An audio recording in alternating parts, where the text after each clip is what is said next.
Welcome to Toast and Jams. My name's Alex Hession, a podcast about creativity and life. Welcome Dominique Moore to Toast and Jams. How are you? I'm good. I'm a little bit cold because now it's winter. It's full-on winter. Which is kind of good because then it's nearly my birthday. Yeah. But When's your birthday? January 12th. Okay. I've got a while, but... No. It's in another year. I feel like I start celebrating. I feel like I start celebrating as soon as it gets cold. Fair enough, yeah. Why not? No, I'm joking. It is a while away. Yeah, it's not too far. It's not too far. You'll be all right. But it's Christmas. I feel like there's a lot to get through before that. Yeah. Yeah. And I'm feeling festive. Are you? Yes, I am. Yeah, 100%. Feeling all Christmassy. I like to get involved early with festivities. Same.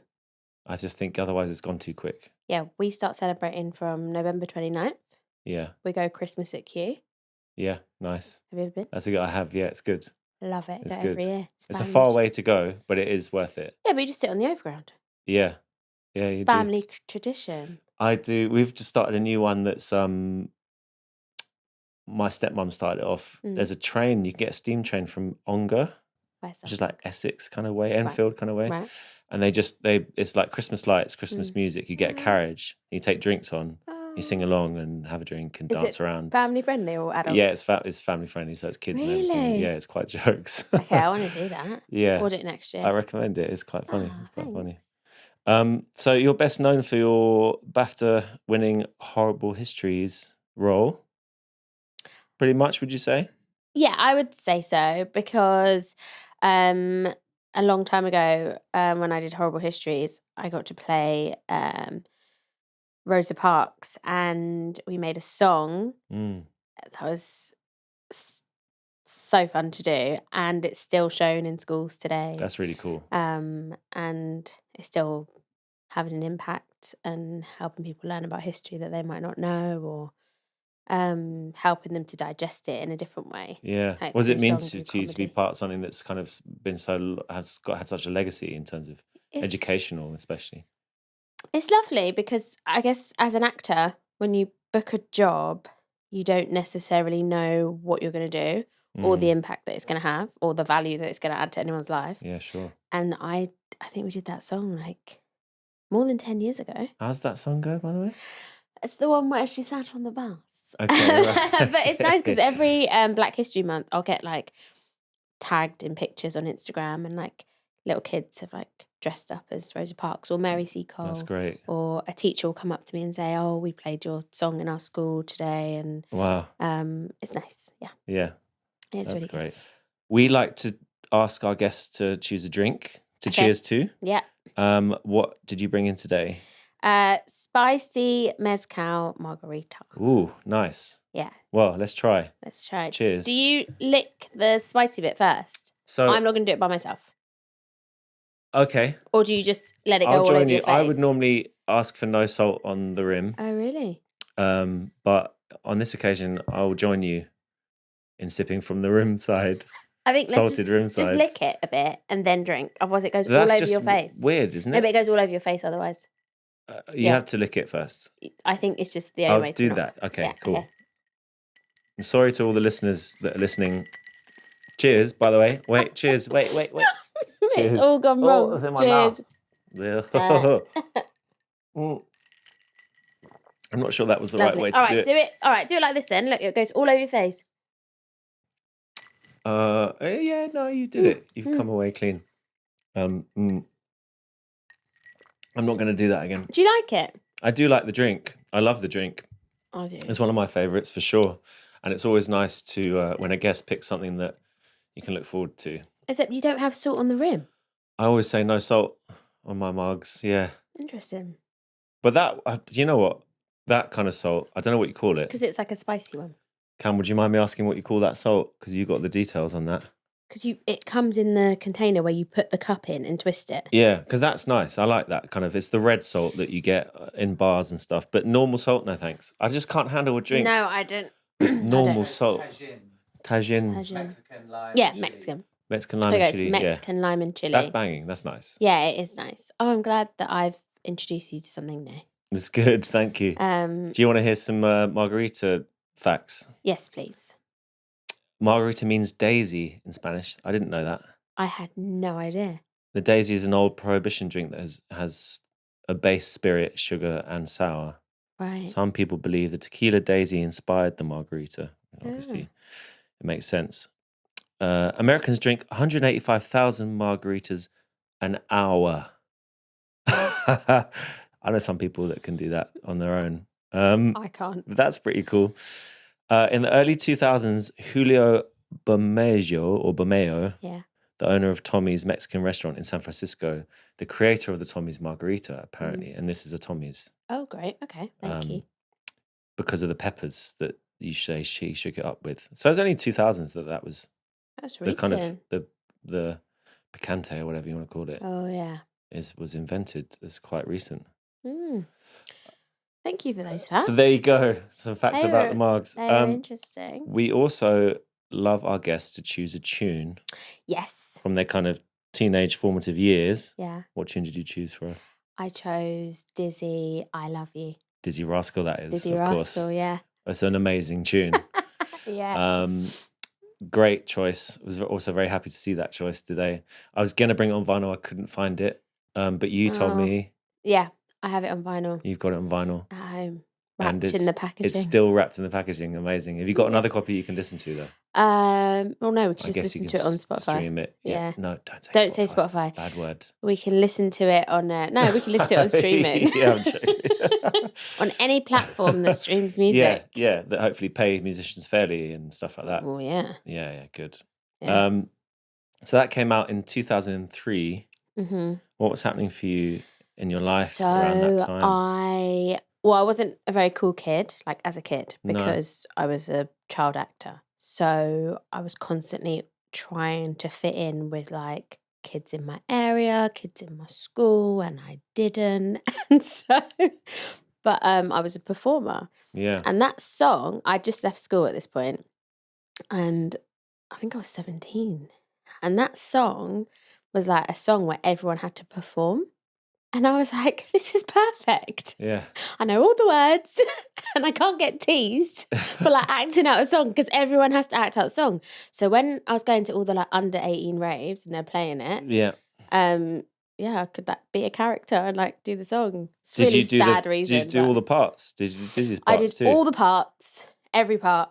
Became all the characters, but made it funny. So people were like, oh, this is funny, rather than, oh, Dominique's embarrassing. Because I got that a lot as a kid.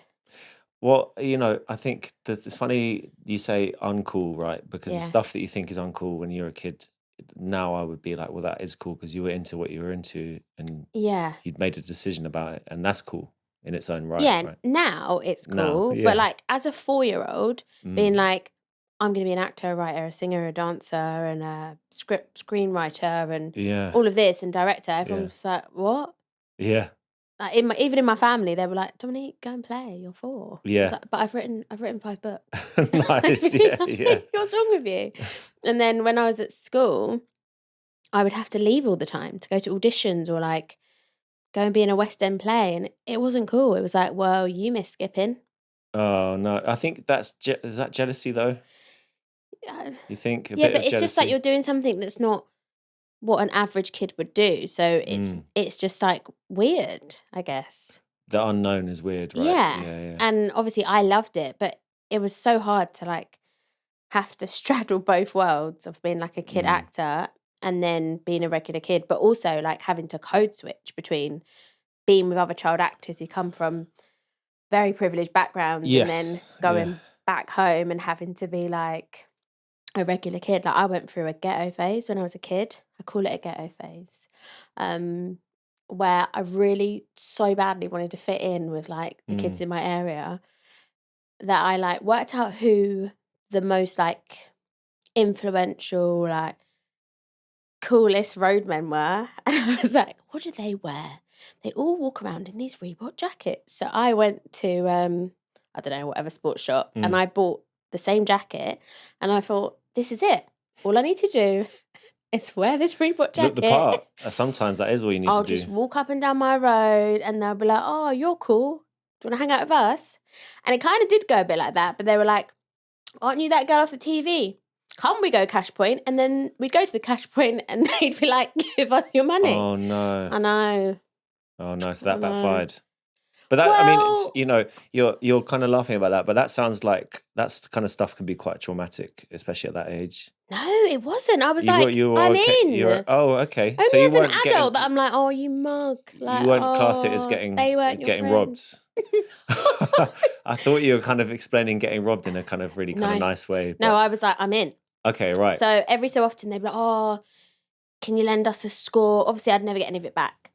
Yeah. And I'd be like, yeah, because I had money, because I was a kid. Yeah, I right. was a child actor, and Yeah. I'd give my money to everyone and anyone. That's very kind of you. Well, it's because I didn't understand. Yeah. We didn't have money at home. I don't come from a wealthy background, so I didn't really understand the value of money. But no, I would and also I guess they didn't really understand me, and I just hung out with them. And then I was like, I've got to go home, I've got a car coming to pick me up to go work. And they'd be like, A car coming, yeah. What?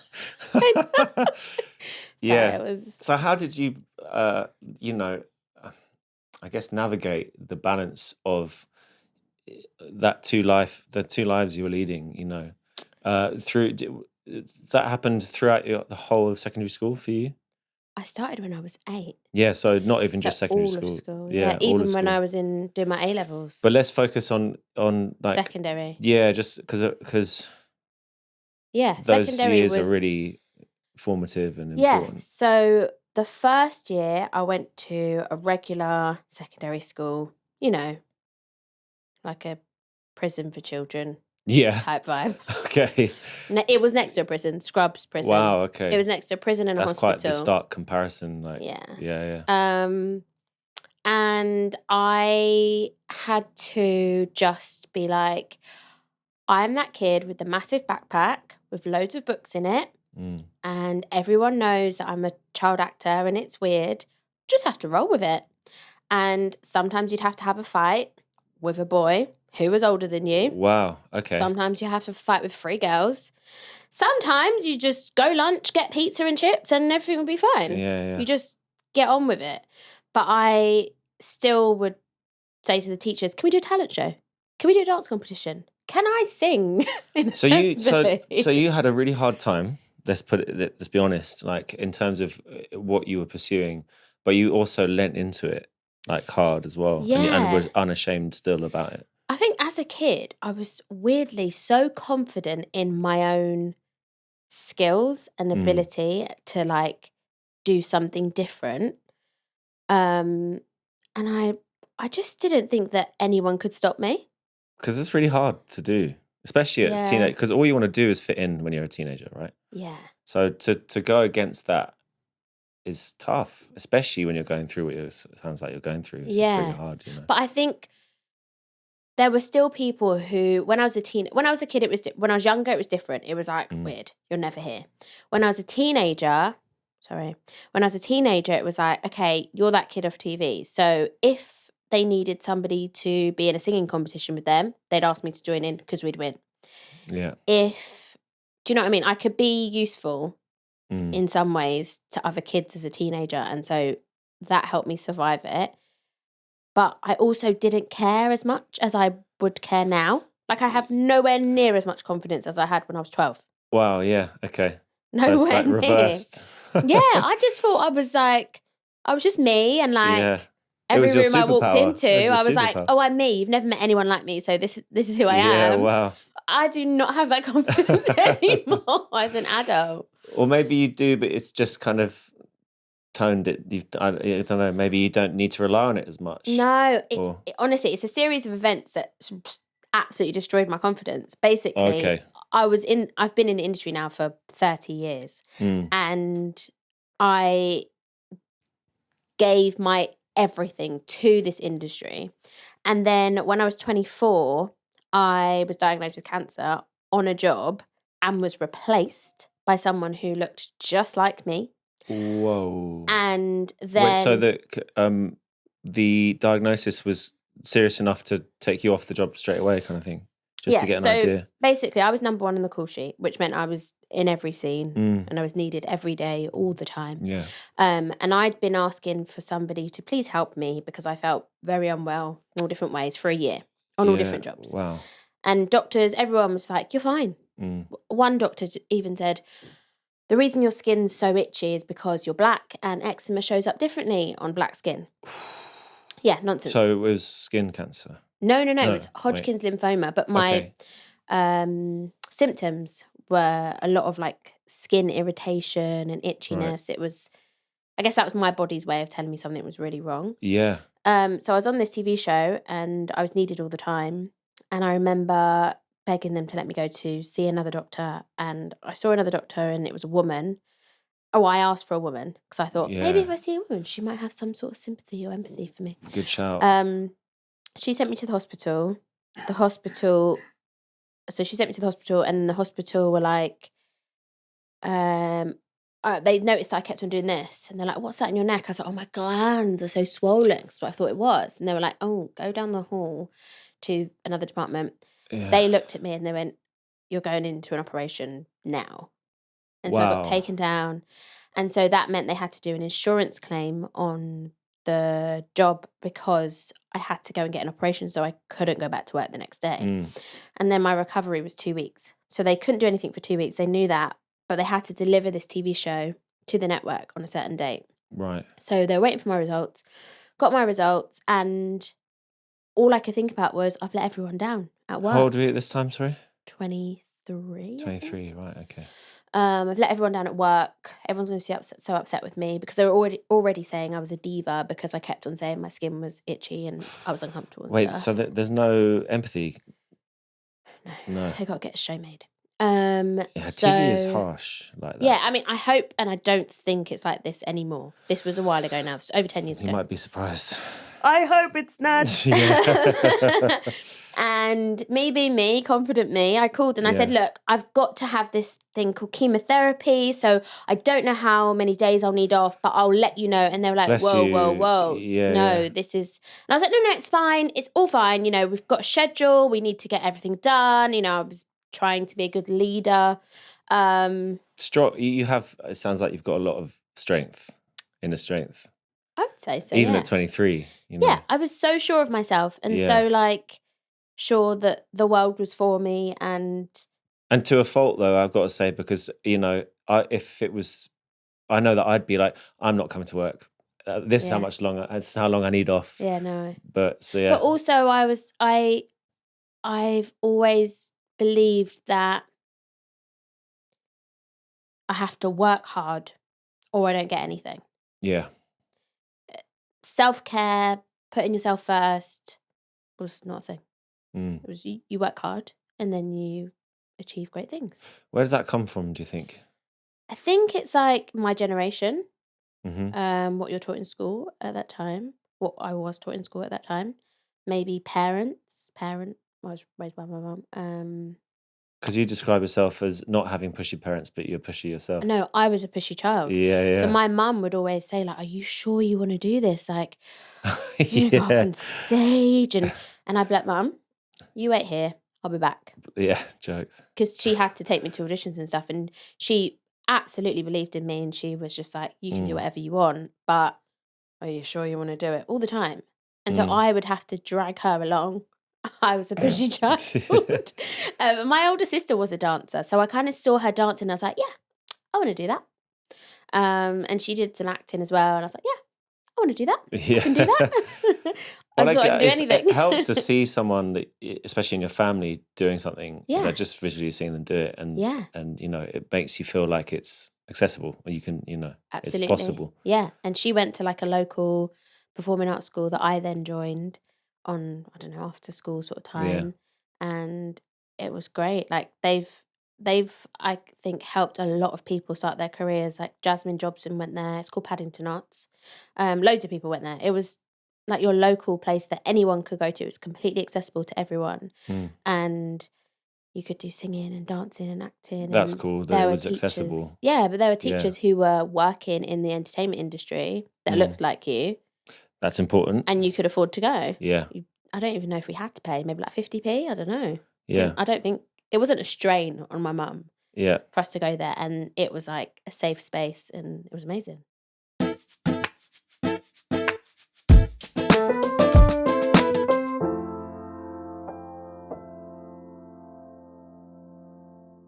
Just going back to your diagnosis and then also Yeah. your treatment, how did you find your way?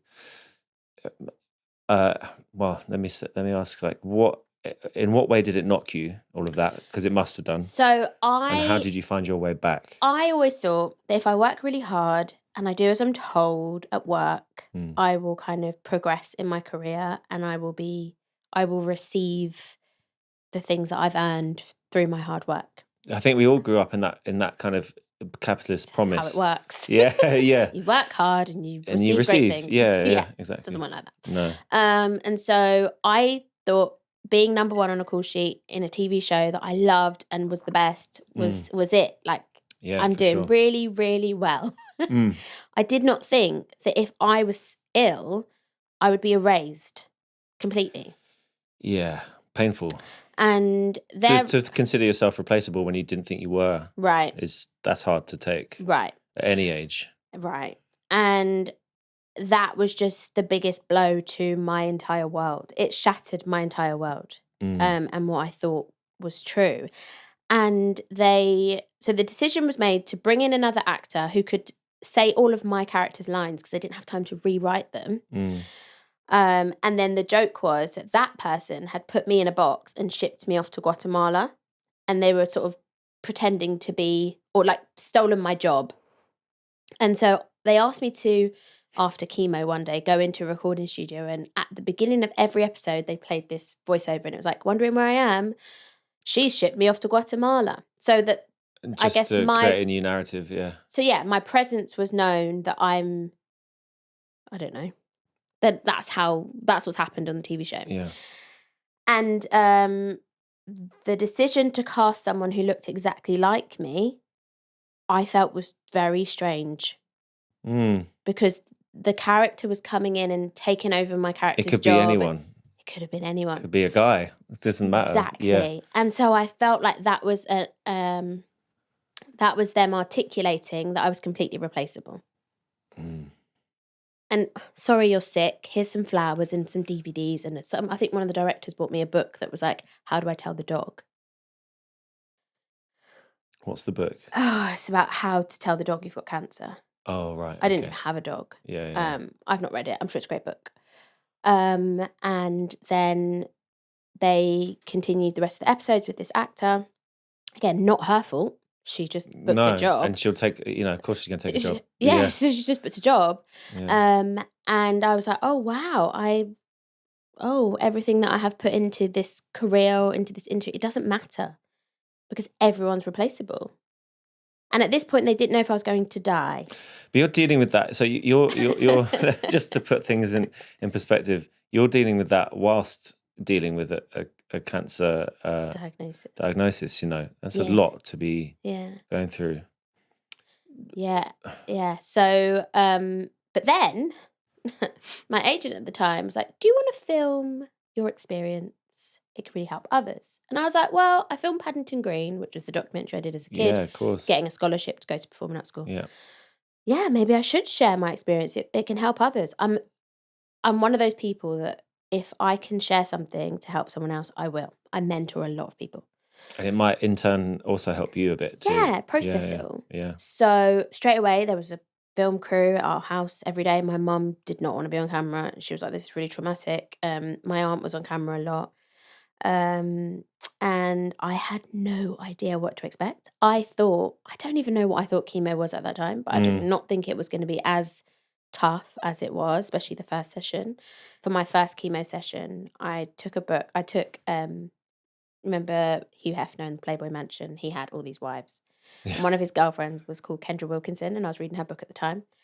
And so I put, when they were putting the cannula in, I thought, I'll just read my book to distract me from it all. Yeah. And I was like, and then you have now touched my tits, and and you're in this day ward, and it's like just loads of people having all different treatments. So maybe me, I mean, I made it quite entertaining for everyone, but it was really tough, and I think I tried to get through it by laughing and seeing all the weird stuff in it as a lull. I just wanted to get through because I could not believe that it was all happening to me so young. Yeah. And I feel like in my life, I'm the person that people might come to for support and for kind of strength. And so I didn't necessarily want people to see me as vulnerable as I then became. So they were filming it all. And then I found out that my diagnosis was stage 4. And they were like, we don't know how this is all going to go. They filmed it all, and then they sort of packaged it up and sent it to a network to look at and go, do they want to put it out? And the network were like, oh, this is too raw. We can't put this on TV. Wow, yeah. And so I was rejected again. My death story was rejected. But you've still got that. The footage? Yeah. Yeah, I've still got it. So, I watched it you when could- I got my 10-year all clear. Yeah. You could put it out yourself now I'm not allowed. on YouTube. No, I had to beg them to let me have it. Who? The production company. Oh, I see. Yeah. Right. So it's in their hands if it Well, goes. I have it, but I'm not allowed to release it. Yeah, I I'm see. allowed to Right, talk right. about it, but Oh, okay. I don't think. I'll check the email, what it says. I'll check the email. So far, we haven't named a production No. company, so that's all right. Yeah, exactly. So that happened. The sort of how I sort of felt at the time was like a double rejection. Like I'd lost my job, Yeah. was replaced by someone who looked similar to me, and then opening myself up to be filmed in such a Extremely vulnerable extremely situation. vulnerable time. Yeah. Yet that was also kind of rejected, and so I kind of felt like I didn't know anything anymore about myself, about the world, about the industry I thought I was in. I felt like the whole world is upside down. And at the end of the process of shooting and your treatment, actually, more importantly, was that you were like 24? Yeah. Yeah. Okay. Yeah, and I didn't know who I was, who I wanted to be. It's or a anything. super early midlife crisis. It was a Sounds midlife like crisis. It at was a 24. quarter life crisis. Yeah. Yeah. But I would argue, and by no means are you lucky to have had cancer. But what I'm saying is, you're maybe lucky enough to have a midlife earlier, because that's Absolutely. You know what I mean? I am a firm believer that everything happens for a reason. Yeah. And if I had to go through all that again to be who I am now, I would. Exactly, As wild as that sounds. Yeah. Um, So how did you make your way back at 24? You know, I don't think I did make my way back until the other day.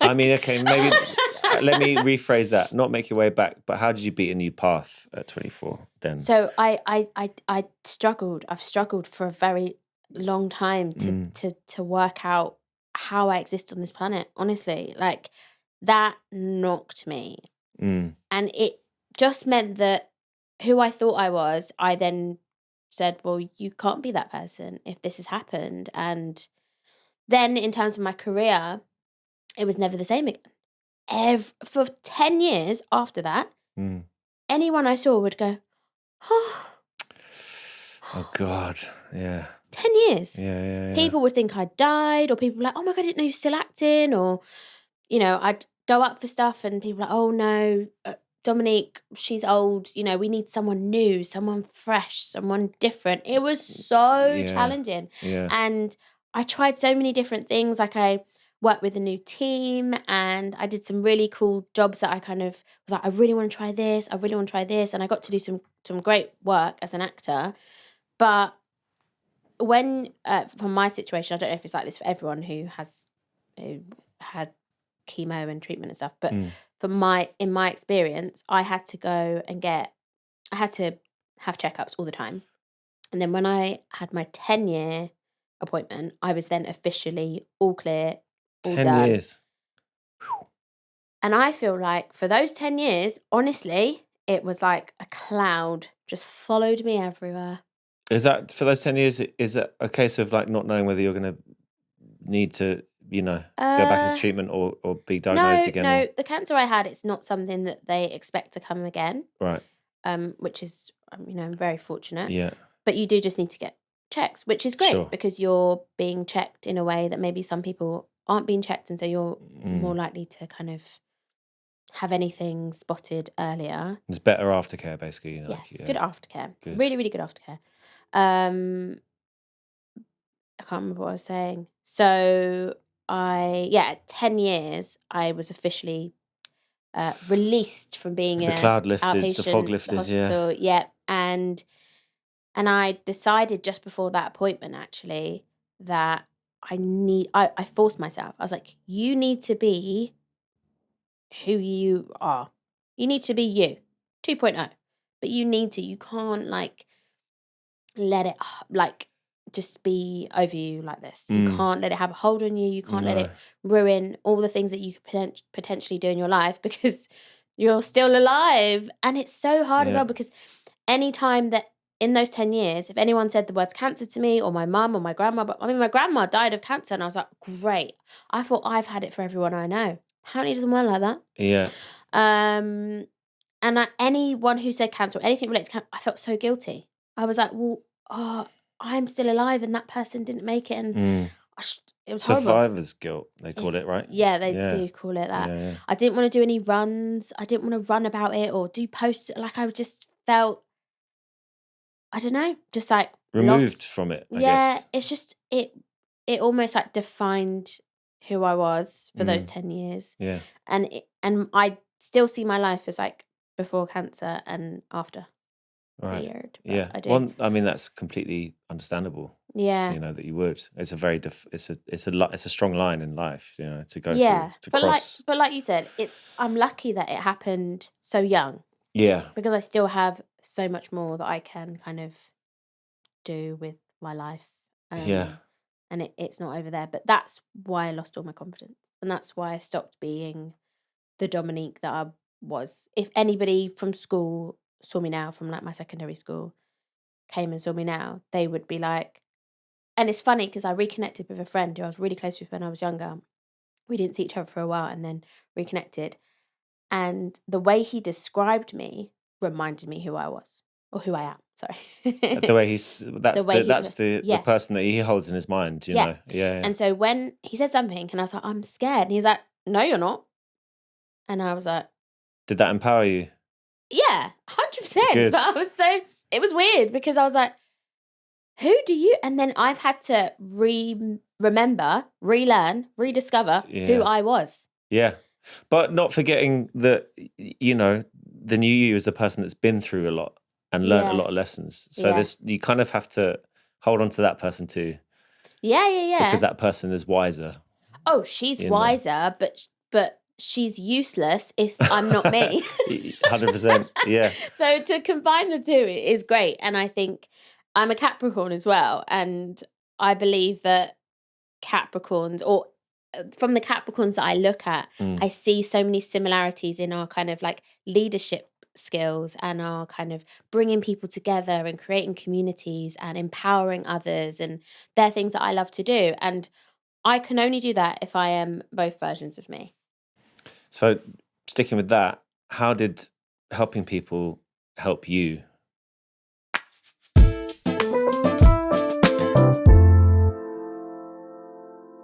So I found my way into mentoring other professional young actors because after the whole cancer thing, I was like, what do I do with my life? What am I good at? What is the point? And my boyfriend, Kevin, was like, you're always helping other young child actors. Like, maybe do something with that. And I was like, yeah, I guess. I kind of have sort of developed some young actors that I've known along the way, either from school or on jobs. And yeah, I've helped them kind of go and book brilliant work and do great things. So great idea. And I thought, I don't know how to start. And I'd only had my son, I think he was like 1 when I officially started my business. And I thought, I know, I'll just do some workshops and I'll just hand out flyers. I'd hand out flyers locally and say, if you want to learn about being a professional child actor, come to this workshop. Yeah. if Back you in the day of flyers. right, Yeah, if you yeah. can afford to pay, like please pay. Yeah, And cool. if you can't afford to pay, don't worry about it, because I wanted to make sure that kids who were like me You want to could, make something, create something. Yeah, yeah. So that's then, cool.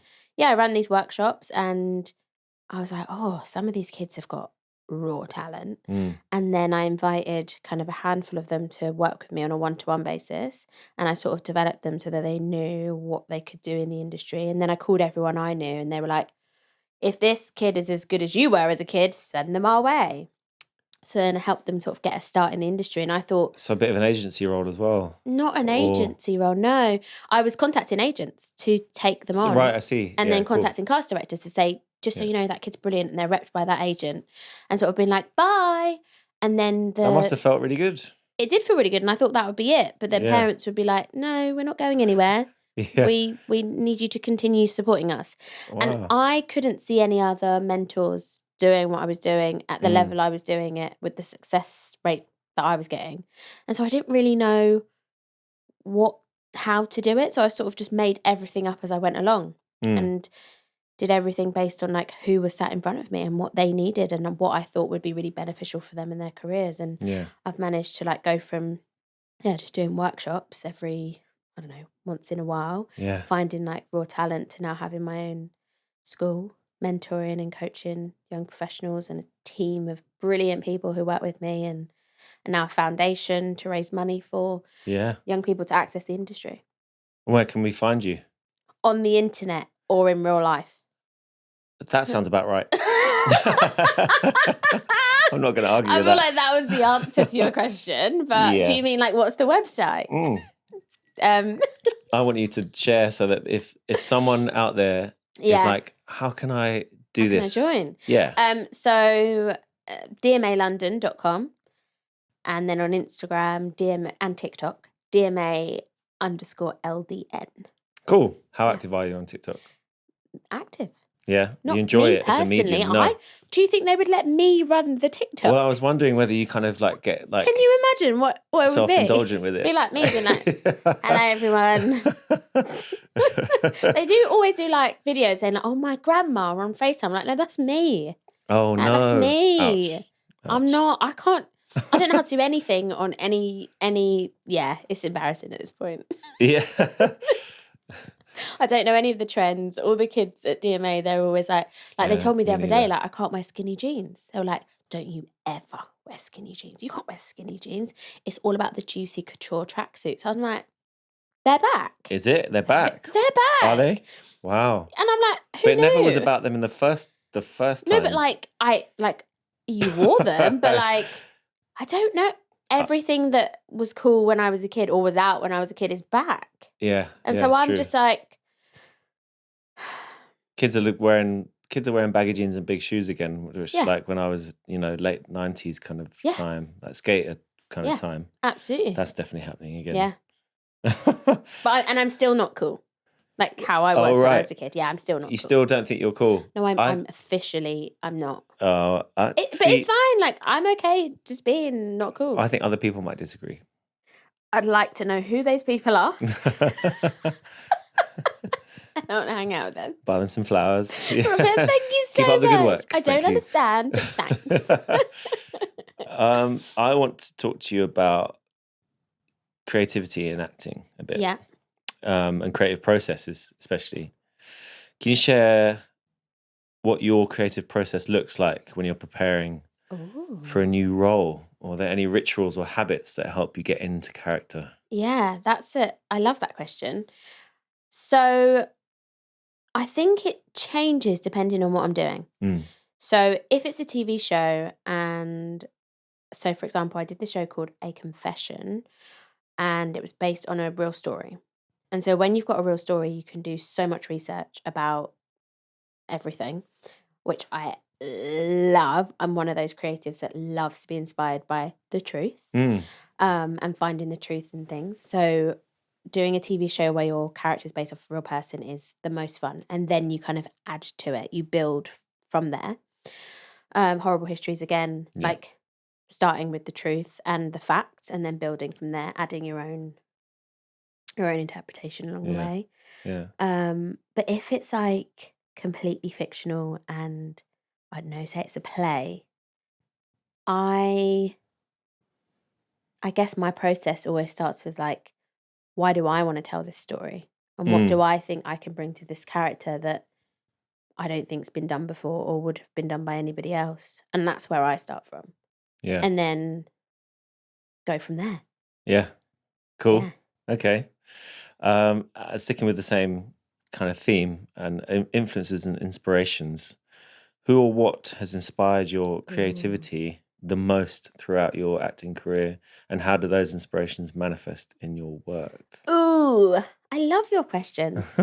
Um, I'm inspired by so many different people and so many different kinds of people. I'm definitely inspired by real people. So someone who has had a major influence on my existence and everything I do is my grandma, who lives in heaven now, which is pretty rude of her because I'd love her to still live here. Yeah. Um, and she came over from Barbados in the 50s and she's Yeah. just a legend and she was a legend. And she, um, it's almost like since she died, all right, yeah, since she died, I think she's had an even bigger impact on me. So I remember so Wow. many things that she Mm. said to me that ground me, that also remind me who I am. But I don't think I even realised. Was there a performance part to her in her character or personality? Absolutely, Yeah. absolutely. She used to tell me stories about how she used to work in a cinema and when she was a kid in Barbados, and they'd have to keep moving her to different roles because she wouldn't stop talking to the customers. She wouldn't stop like making a thing out of everything. She went to every party, Yeah. every dance that was going. Yeah. Like she was so fun. And she'd always be like singing when I was a kid and dancing. She was just jokes, like always making me laugh Mm. and loved life, loved Yeah. and would she was just everything. So She she sounds like an amazing woman. just jokes. And I Yeah. even like as she was getting older, she started to have a little career in entertainment. Oh, So wow. a friend of ours is a cost director and she was like, "Oh, I'm doing this what did she do first? I can't remember which one she did first, but she was like, I'm doing this Vodafone ad. I don't know if we could say Vodafone. She's doing a phone ad You can and say whatever you like. right, As long and as you're not liable for it, it's fine. no. And they needed two older ladies to sing, "My milkshake brings all the boys to the yard," and they're Oh, like, "It's wow. better than." And Nan came in. Yeah, but she had to go through audition process. She went for like 2 Mm. auditions, and then she booked it, and she was on the Vodafone What a commercial. It went legend. everywhere. It was online. It's everywhere. So we can see it now Oh yeah, you can online. watch it Okay, great. online. I And might she's use standing so at the many bus stop, and actors. she's like, "My milkshake brings all the boys to the yard," and it's so Jokes. cute. And then she booked like another advert, and then she went on a game show with Jack D. What was it called? Don't Sit in the Front Row, and she won. Oh, wow. She won the game show. She had a little trophy. My grandma's a legend. Yeah, she Right. sounds it. People Yeah. often say like, "Oh, where'd you get it from? Your mum or your dad or whatever?" My But grandma. there you go. My Yeah, grandmummy. I think quite often we overlook that things can skip generations, or traits, or Yeah. talents, or whatever they might be, can Yeah. skip generations. So Yeah. And yeah, just I think to like the older I get, the more I think about the fact that you left your country in your 20s, went to a country you'd never been to that you thought was going to be your second home and you were going to be welcomed with open arms. You were spat on. You mm, then like worked in the day, studied at night, did all of this stuff, then sent for your family and just to be able to do all of that yeah, and still be the grandma that I had, yeah, yeah. legend. Really, really So she's a real amazing. life person that always has inspired me and still does. Um, Other creatives that inspire me. Oh, it's such a good question. Hmm. I really love. So I'll tell you some actors that I really love. I really love Toni Collette. Do you know who she is? I don't. Please tell me. She's she's and I think the reason you don't know who she is because every role she plays is completely different. Right. I think she's just So genius a actor. true actor. Yeah. Yeah, I love those actors Me that are too. like old school actors, like Denzel. Denzel's one of Yeah. those. Like, Yeah. he's like a proper old school actor, and obviously the modern newer actors are brilliant too. Yeah. Um, but yeah, Toni Collette, I absolutely love. I think What was she she's been in that I can see easily? I guess. so Do you many things, remember? and also she does so many different genres as well. Okay. Google and then see what you find that Oh, you right. like. Yeah. I am a fan. The first time I ever watched anything that she did was years ago. It's a really niche TV show that not a lot of people know, Mm. but it's called The United States of Tara, and I think it's one of the best TV shows that's ever made. And she was just incredible in that. I'm also inspired. Sorry, pause. Obviously, Viola Davis is my hero. I forgot to say that. Yeah, sure. Obviously, I met her. My life's mate. When was this? I met her 2 years ago, And and for anyone listening that doesn't know who is she? I refuse. I refuse to engage with anyone who doesn't know who Right. Viola Davis is. Google her. She's the queen. She is the queen. She's like the Beyonce of the acting world. So if you're into music and you feel like Beyonce's it, like no, it's Viola Davis. For actors, The professional's professional. I guess. Yeah. Yeah. Sounded good in my head. I'm going to go with it. No, she's a legend. Obviously, there are many other actresses that are incredible. But so Viola, right. So Viola did a thing where she opened the door for Black actresses of darker skin to play roles that we've not necessarily been allowed to play before. Yeah. And she has continued to kind of just swing open those doors and bring lots of people sort of with her. And when she did The Woman King, I was invited to go and see the movie and meet her afterwards. Wow. And I got to have a chat with her. I took one of my mentees with me. Yeah. And we're having a great chat. That's great that you brought someone along with you as well. Of That's course, really cool. that's so really cool. neat. Yeah, that's good. Always. I haven't had that same support from a lot of people in the industry. Yeah. And so I made sure that But that's something that you're doing it. Yeah. absolutely. It's really Absolutely. important. Really important. The whole reason that Be the change you want or need. Yes, exactly. You know? Yeah. The reason I set up DMA is because I wanted to give young child actors everything I wish someone gave me. And that's what I do every single day. Yeah. So yeah, I always bring them everywhere. And so we were chatting, and then Viola just grabbed my hands and she was like, "Go and change the world, Dominique." Wow. And I was like, okay. And whatever you say. yeah, and something like will stay with you forever. Yeah. It's so cool. My boyfriend printed it off for me for my birthday. It's on like a poster in my office. Oh, that's a beautiful really thing. nice. I know. Yes to the boyfriend. Yeah. Good move. Yeah. So she inspires me, of course. She's given me a task. I've got to complete it. And I always think like it's so cringe when I tell that story because obviously she won't remember she said that and like she won't remember. But it's like made my life. Yeah. But anyway. Yeah. No, these things are important. Yeah, it was amazing. She was so lovely. And I'm fortunate that I get to meet a lot of, like over the last few years, I'm in a different position in my career. And so I can meet a lot of brilliant creatives now and have access to people that I wouldn't have before. Yeah. And so it's so interesting to like be reminded that they're all human. Yes.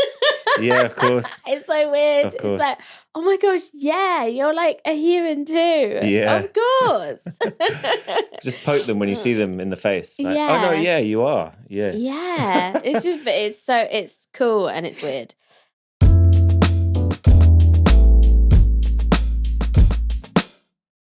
If you could create and star in a dream project with unlimited creative freedom, what would it look like? I mean, it's a tough question because it's so open-ended. But Everyone knows the answer to this.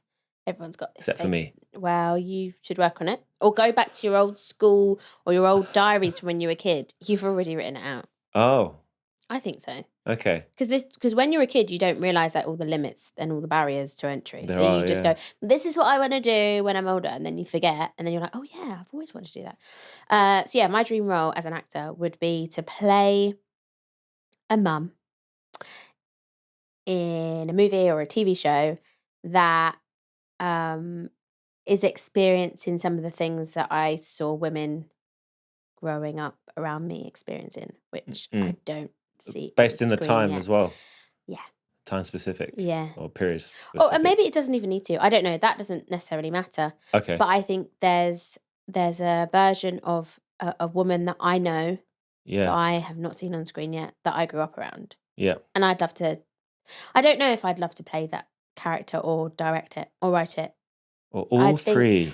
I don't know, because how do you direct yourself? I want to ask people who do that. Like, how do you do? Do you just go in the corner and have a word with yourself and go, I think on the next scene you should really try this? No, I'd like to do it. No, you should. How do you do that? I reckon if you've written it, then you're probably already in during the. This is an assumption, complete assumption, by the way. You're already directing yourself. If you're writing it and you're gonna play the role, then you're woven in. Your idea of the directing is happening already. I guess if you're kind of creative in that way. I think for me, writing and then directing makes sense. Or writing and then Or directing and acting. It's the only writing. It's the writing. It's only the writing and directing. Because if I've written it and then a director tells me, no, I think the writer meant this, I'd be like, well, they didn't. It was me. I wrote it. Exactly. Well, they wouldn't have that to fall back on, at least. So they would just have to listen to you. They might feel stifled in their creativity, and I think the director has to bring something off the page and bring it to life and allow the actor to do that. Do you think all as well. three is not possible?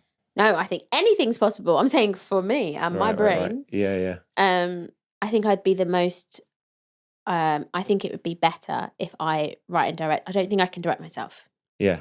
But I also think with stories that you haven't seen that you want to see, you have to sometimes create them yourselves. Yeah. Or find someone who will. And it's also important to get people in for jobs that are specifically good at that one job. You know. Yeah. Like. Yeah. Relinquish some of the responsibility to let someone, Yeah. shine as a director or whatever. Exactly. But I do think I'm finding myself moving towards more writing and directing anyway. Yeah. And so maybe I will write and direct another actor. Well, this comes on to my next question, actually. Yeah. In your kind of later life. My later life. As in, like, you've been quite dedicated to acting and also then mentoring in the majority of life, actually, for 30 years, like you say. Yeah. Do you have any hidden creative talents or hobbies that your fans might be surprised to learn about? Well, actually, this is not writing and directing. It's gymnastics. Wow, cool. Okay. So as a kid, I danced because I was in the West End and stuff like that. Yeah. And I did a bit of trampolining, but I never did gymnastics. And my friend was like, let's go to gymnastics a couple of years ago. And I was like, okay, I don't know why we're doing this, but okay. Yep. And it started off fine. We just did some cartwheels or whatever. But by the end of the first session, they fell on the floor a bit. No joking. Yeah, but no, I didn't. It's actually really good. Good. So no, now I fall on the floor. But by the end of the first session, they get you to do a front somersault off of a trampoline. Oh, no. Yes. First session, everyone could do it. Adults. I go with to bones that break easier than kids, Yeah, like, I go to an adult-only gym as well. Oh. I don't know kids there showing me up. Well, no, I'd hate to go to a gymnast class with kids. I am. So yeah, I was like, I love this, and we've been doing it ever since. Cool. And it's the hardest thing in the world. It's so hard because you've got to overcome your fear every time. Yeah, and also you got to push past what you think you're capable of physically. Yeah, and I think I'm capable of nothing every time I walk in the gym. Like it's the best foundation for everything, right? And like I'm a firm believer that, well, for kids, I think. Oh yeah. It's because it's just all about your own having control, like really precise control over your own body, and then with that as a foundation, you can kind of move on and be kind of good at a lot of things. Mm-hmm. Like someone that's practiced gymnast, like let's say for 4 years, picks up a tennis racket, then probably have a better idea of how to hit the ball than someone who hasn't done that. Or like how to engage with certain parts of their body. Yeah, but apply that to everything, like any sport or, Yeah, but it's a pretty good foundation. Well, I'm too old to be getting foundations for things. Sure. Well, no. Well, no, I am. But the only reason I keep going, and I tried to stop going, but I went back, is because it's the only thing that I'm not naturally good at. Mm. And so every time I start from zero, and I have to. It's good discipline. Overcome my fear and overcome my ego and to be able to backflip in the air. Yeah. Yeah. So you Otherwise, start from the beginning every session and you end backflipping at every session. yeah, Wow. because I get scared again. Yeah. Yeah. Because Yeah. my brain just does that. It's like, oh, why What's would the you be most here? impressive move that you've pulled off to this day I in mean, gymnastics class? I don't know, like a round off back tuck or Wow. some front handsprings or back handspring. This is all on your own. You don't get, they sometimes they kind of put their arms out and flip And people and most of the stuff. time, for the first one, I'll say to my coach, "Can you just stand there, Yeah. please?" Because and he's like, "Okay, you don't need me to." He'll just stand at the side. But yeah, it's good. It's also really good to that feeling of like running and then doing some flips and going in the air. You do feel like you're flying. Yeah. Yeah. Yeah. Amazing. Keep it up. Keep Thanks. going. I mean, it's like, I will. think if you can keep doing that into like old age, you're probably going to be in a good place, Yeah, right? there's people who go there that are in their 70s. Yeah, that's So amazing. inspiring. Yeah. Going back to sort of people I'm inspired by, Simone Biles. So Yeah. is a legend, Legend, obviously. yeah, for But I sure. think weirdly, just me starting gymnastics and her having her documentary and being in the Olympics, I've really watched every single thing. And she's somebody who just proves how your mental state affects everything you do with your body. Yeah. Yeah, for It's sure. amazing. They're heavily connected. Oh, as one. Yeah. Yeah. To complete a nice kind of circle, Yeah. considering this is Toast and Jams, Yeah. I want to talk about music just as Okay. a little bit. Do you have any songs or types of music that inspire your acting or help set a mood for a role? Do you ever use music to get into a character? Yeah. So I will often find music that I wouldn't not necessarily that I would listen to, but I would find music that the character would listen to, which allows me Yeah. to like listen to all types of music that I wouldn't normally, which is really fun. Um, I am a musical theatre kid at heart, and so I guess I don't really listen to that as much musical theatre anymore. Listen to probably more like dancehall, but or just whatever. But I'd say like my liked songs will be such a mix of it'll be like The Circle of Life, and then it'll be like Yeah. Clarks, and then it'll be like Gorgon Sea. Yeah, Clarks by It's Vibes like, Cartel, yeah, obviously. Yeah, which yeah. is like a complete mix. And then it'll be like Wannabe by Spice Girls. Right, yeah, And yeah, maybe yeah. I'm stuck in like an era of my teenage years. Well, Music, Gorgon City are pretty current. current, yeah. Yeah. Shameless plug. But it's true. Yeah. But then Good. yeah. So I think my music taste is like so all over the place. Like my like songs, if anybody connects to like, a speaker connects to like so in our house, someone can press our Sonos and then whoever's Yeah. last used it, their playlist will come up, and then I always feel really embarrassed when it's mine because it will be like, I don't know, a guided meditation, and then it will go on to like The Wizard and I Oh from God, Wicked. shuffle's always a danger. It's But have you ever awful. like literally played a song before going on to set and like? Yeah, so I remember I did a play once and I had to be upset at the start and then like have a massive argument with my boyfriend and then go into a big meltdown. And I remember I played Corinne Bailey Rae, Just Like a Star, Yeah. just before I went on. And so now I can't listen to that song without crying.